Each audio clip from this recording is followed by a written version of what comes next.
Hi everyone, this is James from FCVic with another COVID-19 update to provide financial counsellors with information and resources. Once again, this video is a summary of all the details included in our email for the 22nd of April.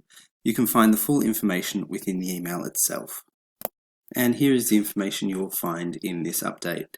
AFCA gives more time to resolve complaints, Commonwealth income support and ERGs eligibility, risk of default investment option for TPD claimants, extension to WorkCover payments, State Trustees dedicated third-party line, and our useful links.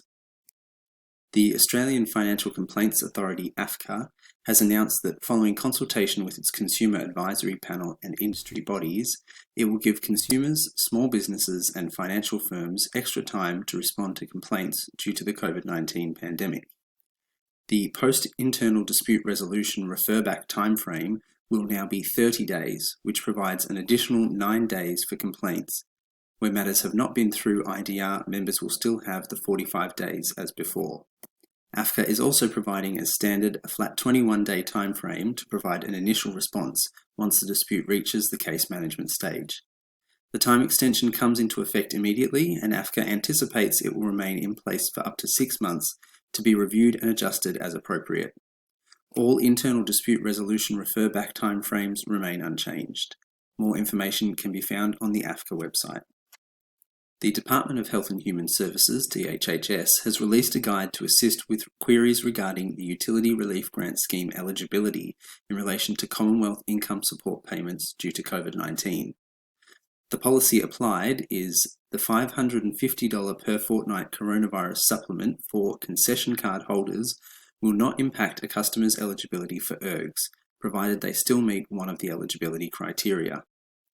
For any non-concession card holders, the normal ERGs income thresholds will still apply for those receiving the coronavirus supplement, and this will be a very small number of people.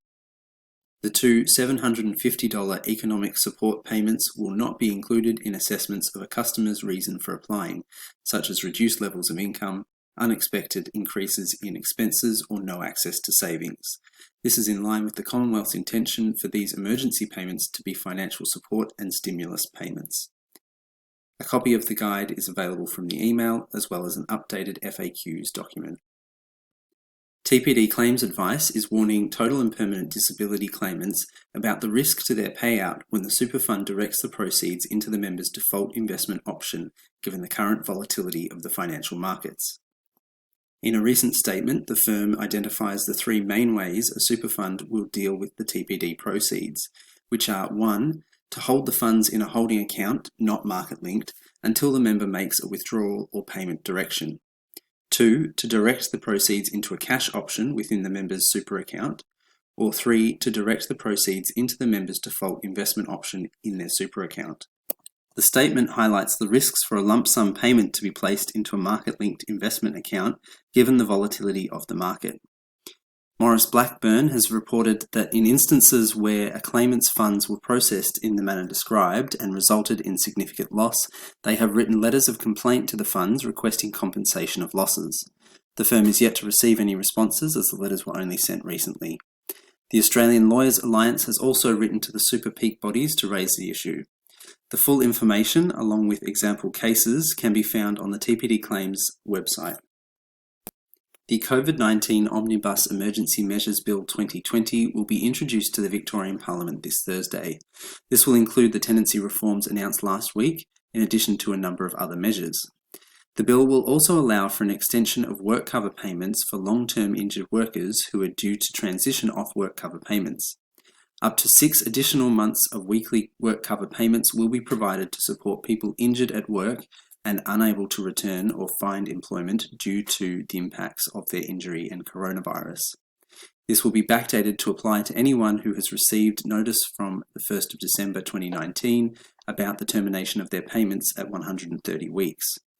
WorkCover recipients are advised to contact their WorkCover agent or call 1-800-136-089 to confirm their eligibility and organise an extension.